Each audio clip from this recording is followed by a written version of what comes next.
ನಮಸ್ತೆ ಸ್ನೇಹಿತರೆ. ಇವತ್ತಿನ ಒಂದು ತರಗತಿಯಲ್ಲಿ ನಾನು ಶಾಸನಗಳ ಬಗ್ಗೆ ತಿಳಿಸ್ಕೊಡ್ತೀನಿ. ಈ ಶಾಸನಗಳ ಬಗ್ಗೆನೇ ಒಂದು 30ರಿಂದ 40 ತರಗತಿ ಬರ್ಬೋದು.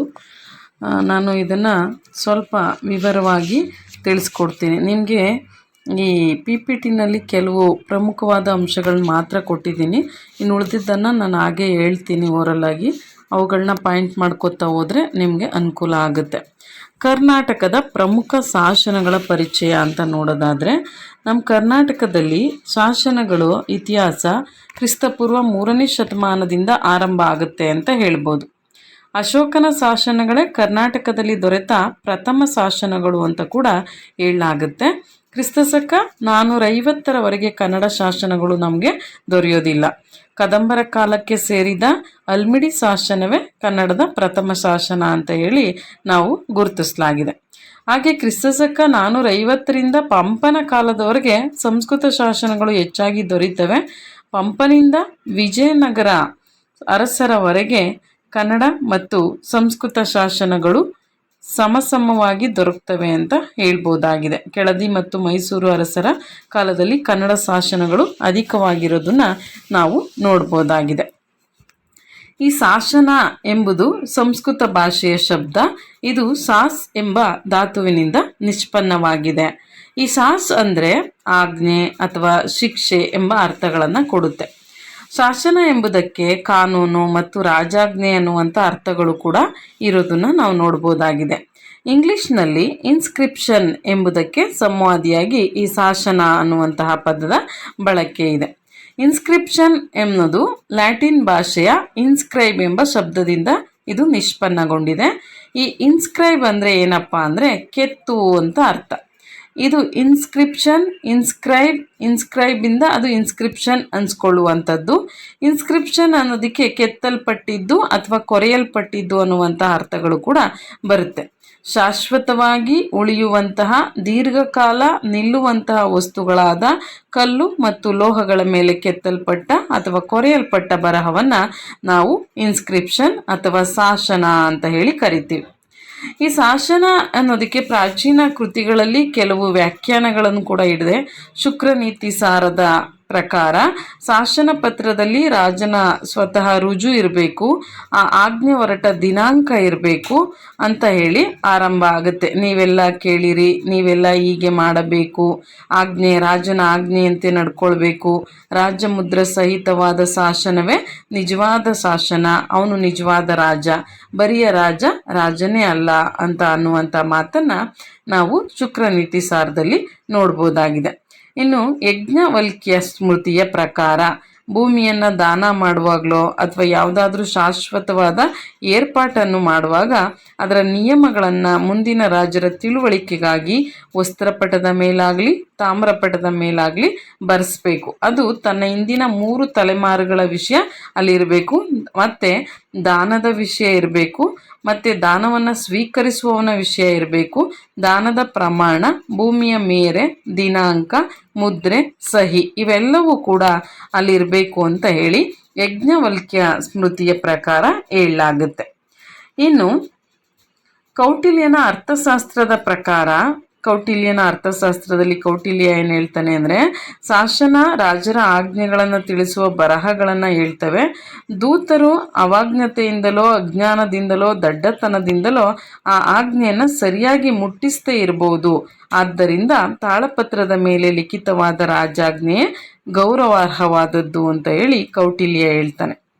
ಇನ್ನು ಈ ಶಾಸನದ ಬಗ್ಗೆ ಕೆಲವು ವಿದ್ವಾಂಸರು ತಮ್ಮದೇ ಆದ ರೀತಿಯಲ್ಲಿ ವ್ಯಾಖ್ಯಾನ ನೀಡಿರೋದನ್ನು ನಾವು ನೋಡ್ಬೋದು. JF ಲಿಟ್ ಅನ್ನುವಂಥವರು ಶಾಸನಗಳು ಬಹು ಸಂದರ್ಭಗಳಲ್ಲಿ ಅಧಿಕೃತ ಲಕ್ಷಣವುಳ್ಳ, ಸಾಧಾರಣವಾಗಿ ಹೆಚ್ಚು ಕಡಿಮೆ ಸಾರ್ವಜನಿಕ ಸ್ವರೂಪವುಳ್ಳ, ಸರಳವಾದ ಸಂಕೀರ್ಣವಾದ ಸಂಗತಿಗಳನ್ನು ಉಸುರುವ, ದಿನಾಂಕವಿರುವ ಅಥವಾ ಇಲ್ಲದಿರುವ ಮತ್ತು ತಾವು ಸ್ಥಾಪಿಸುವ ವಿಷಯಗಳ ಬಗ್ಗೆ ಶಾಶ್ವತವಾದ ದಾಖಲೆಗಳಾಗಬೇಕೆಂದು ಪ್ರಕಟಣೆ ಅಂತ ಹೇಳ್ತಾರೆ.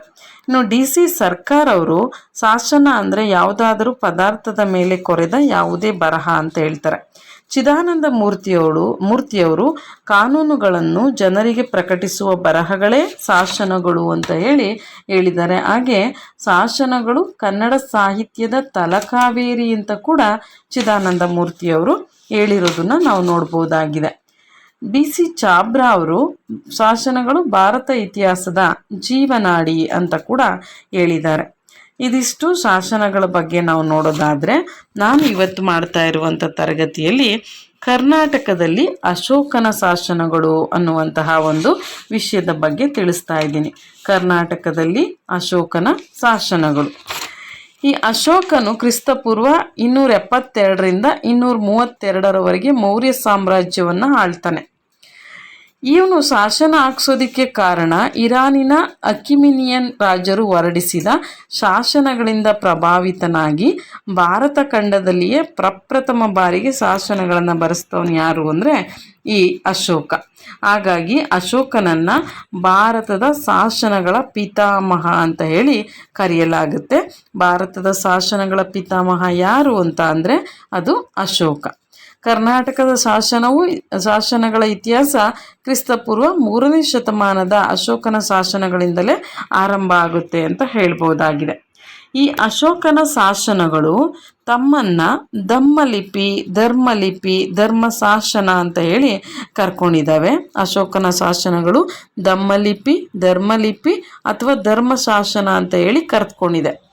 ಈ ಅಶೋಕನ ಶಾಸನಗಳೇ ಭಾರತದಲ್ಲಿ ದೊರೆಯುವ ಅತಿ ಪ್ರಾಚೀನ ಶಾಸನಗಳು ಅಂತ ಕೂಡ ಹೇಳಲಾಗುತ್ತೆ. ಈ ಅಶೋಕನ ಶಾಸನಗಳನ್ನು ಬಂಡೆಗಲ್ಲು ಶಾಸನಗಳು, ಲಘು ಪ್ರಸ್ತಾರ ಲೇಖಗಳು, ಸ್ತಂಭ ಶಾಸನಗಳು ಅಂತ ವಿಂಗಡಿಸಲಾಗುತ್ತೆ. ಆದರೆ ಕರ್ನಾಟಕದಲ್ಲಿ ದೊರೆತಿರುವ ಶಾಸನಗಳು ಲಘು ಪ್ರಸ್ತಾರ ಲೇಖನಗಳ ಗುಂಪಿಗೆ ಸೇರ್ತವೆ.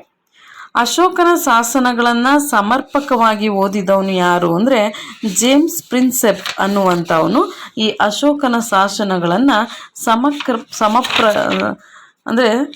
ಸಮರ್ಪಕವಾಗಿ ಓದಿದಂಥವನು ಅಂತ ಹೇಳಲಾಗುತ್ತೆ. ಅಶೋಕನ ಶಾಸನಗಳನ್ನು ಓದಿದವನು ಯಾರು ಅಂತ ಅಂದರೆ ಅದು ಜೇಮ್ಸ್ ಪ್ರಿನ್ಸೆಪ್. ಲಾಸೆನ್ ಅನ್ನುವಂಥವನು ಕೂಡ ಓದ್ತಾನೆ. ಗ್ರೀಕ್ ಮತ್ತು ಬ್ರಾಹ್ಮಿ ಲಿಪಿ ನಾಣ್ಯಗಳ ಸಹಾಯದಿಂದ ಅಶೋಕನ ಶಾಸನವನ್ನು ಅರ್ಥೈಸ್ತಾನೆ ಲಾಸೆನ್. ಆದರೆ ಸಮರ್ಪಕವಾಗಿ ಓದ್ದವನು ಯಾರು ಅಂದರೆ ಜೇಮ್ಸ್ ಪ್ರಿನ್ಸೆಪ್ ಅನ್ನುವಂಥವನು ಓದುವಂಥದ್ದು. ಇನ್ನು ಕರ್ನಾಟಕದಲ್ಲಿ ದೊರೆತಿರುವಂತಹ ಈ ಅಶೋಕನ ಶಾಸನಗಳು ಪ್ರಾಕೃತ ಭಾಷೆ ಮತ್ತು ಬ್ರಾಹ್ಮಿ ಲಿಪಿಯಲ್ಲಿ ಇರೋದನ್ನು ನಾವು ನೋಡ್ಬೋದು.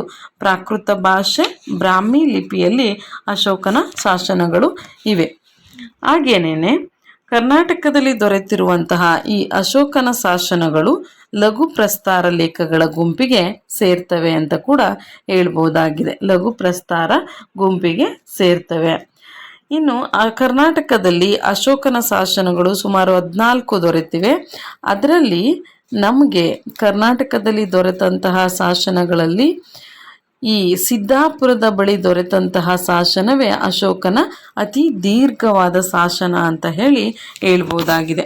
ಈ 14 ಶಾಸನಗಳು ಯಾವುದಪ್ಪ ಅಂತ ನೋಡೋದಾದರೆ, ಕರ್ನಾಟಕದಲ್ಲಿ ದೊರೆತಂಥ 14 ಶಾಸನಗಳಲ್ಲಿ ಚಿತ್ರದುರ್ಗ ಜಿಲ್ಲೆಯ ಬ್ರಹ್ಮಗಿರಿಯಲ್ಲಿ ಒಂದು ಶಾಸನ, ಹಾಗೆ ಚಿತ್ರದುರ್ಗ ಜಿಲ್ಲೆಯ ಗಿರಿ ಸಿದ್ದಾಪುರದಲ್ಲಿ ಒಂದು ಶಾಸನ, ಚಿತ್ರದುರ್ಗ ಜಿಲ್ಲೆಯ ಜಟಿಂಗ ರಾಮೇಶ್ವರದಲ್ಲಿ ಒಂದು ಶಾಸನ, ಅವಿಭಜಿತ ರಾಯಚೂರು ಜಿಲ್ಲೆಯ ಪಾಲ್ಕಿಗುಂಡದಲ್ಲಿ ಒಂದು ಶಾಸನ, ಅವಿಭಜಿತ ರಾಯಚೂರು ಜಿಲ್ಲೆಯ ಗವಿಮಠದಲ್ಲಿ ಒಂದು ಶಾಸನ, ಅವಿಭಜಿತ ರಾಯಚೂರು ಜಿಲ್ಲೆಯ ಮಸ್ಕಿಯಲ್ಲಿ ಒಂದು ಶಾಸನ, ಅವಿಭಜಿತ ಬಳ್ಳಾರಿ ಜಿಲ್ಲೆಯ ನಿಟ್ಟೂರಿನಲ್ಲಿ 2 ಶಾಸನ, ಅವಿಭಜಿತ ಬಳ್ಳಾರಿ ಜಿಲ್ಲೆಯ ಉದೇಗೋಳದಲ್ಲಿ 2 ಶಾಸನ, ಗುಲ್ಬರ್ಗ ಜಿಲ್ಲೆಯ ಸನ್ನತಿಯಲ್ಲಿ 4 ಶಾಸನಗಳು ದೊರೆತಿವೆ ಅಂತ ಕೂಡ ಹೇಳ್ಬೋದಾಗಿದೆ.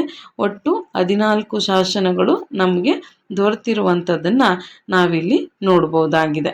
ನಾನು ಮುಂದಿನ ತರಗತಿಯಲ್ಲಿ ಇವುಗಳನ್ನು ಒಂದೊಂದಾಗಿ ತಿಳಿಸುವಂಥ ಪ್ರಯತ್ನ ಮಾಡ್ತೀನಿ. ಇಲ್ಲಿಗೆ ಇಷ್ಟಿರಲಿ. ಎಲ್ರಿಗೂ ಧನ್ಯವಾದಗಳು.